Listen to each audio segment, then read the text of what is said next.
Hello అందరికీ welcome to Levin Yamuna creations. ఆనపకాయ పులుసు తయారు చేసే విధానం. 2 టేబుల్ స్పూన్స్ ఆయిల్ వేసి, 1 టేబుల్ స్పూన్ ఆవాలు వేసి, కొద్దిగా వెల్లుల్లిపాయ వేసి, 1 ఎండుమిరపకాయ వేసి, కొద్దిగా కరివేపాకు, 1 టేబుల్ స్పూన్ జీలకర్ర వేయాలి. వెల్లుల్లి బ్రౌన్ కలర్ వచ్చిన తర్వాత చాప్ చేసుకున్న ఆనియన్ పీసెస్, 2 చిల్లీస్ వేయాలి.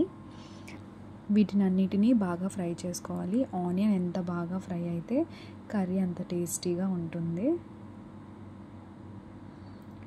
ఇప్పుడు కొద్దిగా పసుపు వేసుకోవాలి.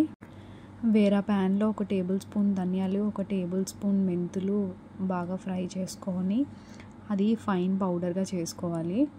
ఆ పౌడర్ని 1 టేబుల్ స్పూన్ వేసుకోవాలి.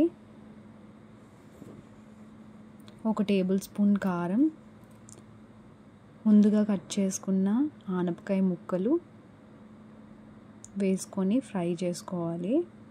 ముక్కలు మునిగినంత వరకు వాటర్ వేసుకోవాలి. తగినంత సాల్ట్ వేసుకోవాలి. 1 విజిల్ వచ్చినంత వరకు ఉంచాలి. కొద్దిగా చింతపండు రసం వేయాలి. దగ్గరగా అయినంత వరకు ఉంచి చిన్నగా కట్ చేసుకున్న కొత్తిమీరని గార్నిష్ చేసుకుంటే ఎంతో డెలిషియస్గా ఉండే ఆనపకాయ పులుసు రెడీ అయిపోతుంది. Thank you for watching. Do like, share and subscribe. See you in the next video.